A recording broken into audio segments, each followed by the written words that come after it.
starts looking into these things, what's he finding? Oh, it's very easy. We're going to tell you what Trump is going to do. He's getting us into a war with the Fed to show that they're globalists.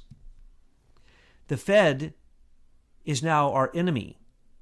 And they're creating, every time they raise... always been our enemy. A war enemy. We are in a war. They are seditious traitors. They're not even Americans. They're globalists. They're in war with us, and they're in an economic war, which is the most powerful war you can have right now. And so Trump is saying, okay, I warned you. I warned you twice. I warned you 3 times. Now it's on. As soon as the midterms are over, you're going to see... And he's told them that they need to roll back their offshore money and all their money overseas back here in the United States. So he's given them warning. When he comes to power in his second term, the first thing that's going to change is all offshore accounts are going to be closed if they cannot, and the money will be seized if they have anything to do with us coming in or out of this country if they cannot prove they paid taxes. And when that happens, 65% of the wealth going out of this country into offshore accounts tax-free will come back to Americans, and we will be rich. We wouldn't even have to pay taxes.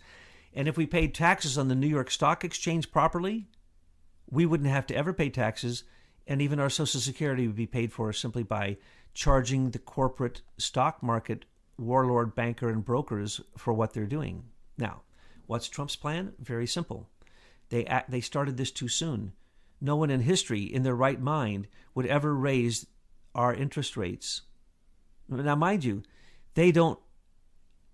You see, that is the one thing that they can do, because what they let's see, the interest rates aren't our interest rates. They're the rates that the central banks lend money to other banks. It's how the flow of money works. So they don't really raise rates. They raise their rates. Now, when they raise their rates, they get more money on the debt.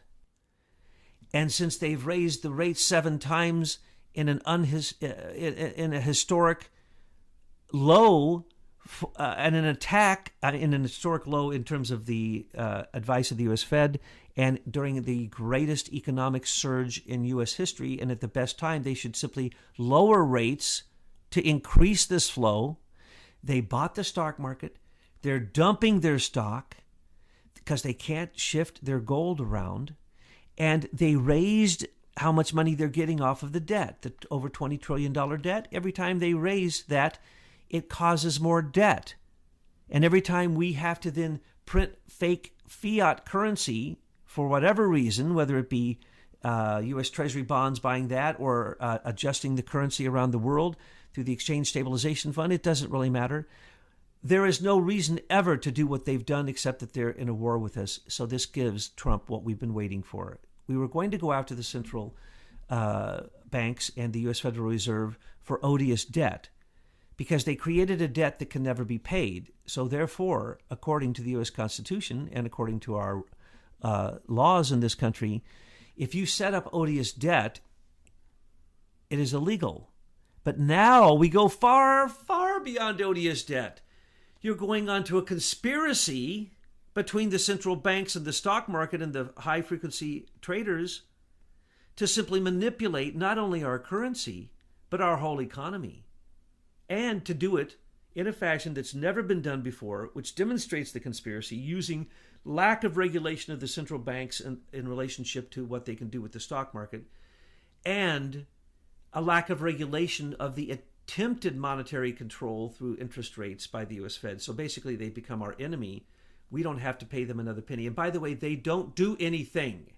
No, all they do is print money and squirrel it away for themselves. Now, I have an article attached to this audio. It's an article that we've written a long time ago, but what we were showing you is that the transition from moving from the fake, phony fiat currency that the central banks, the Federal Reserve prints, is going to be replaced, we believe, with a U.S. Treasury. And we see this transition happening already with a $100 bill. When you look at your $100 bill now, the one that has the blue stripe, you will see on one half of it the U.S. Treasury note, and you'll even see gold coloring on it that I think represents that is going to be a gold-backed currency.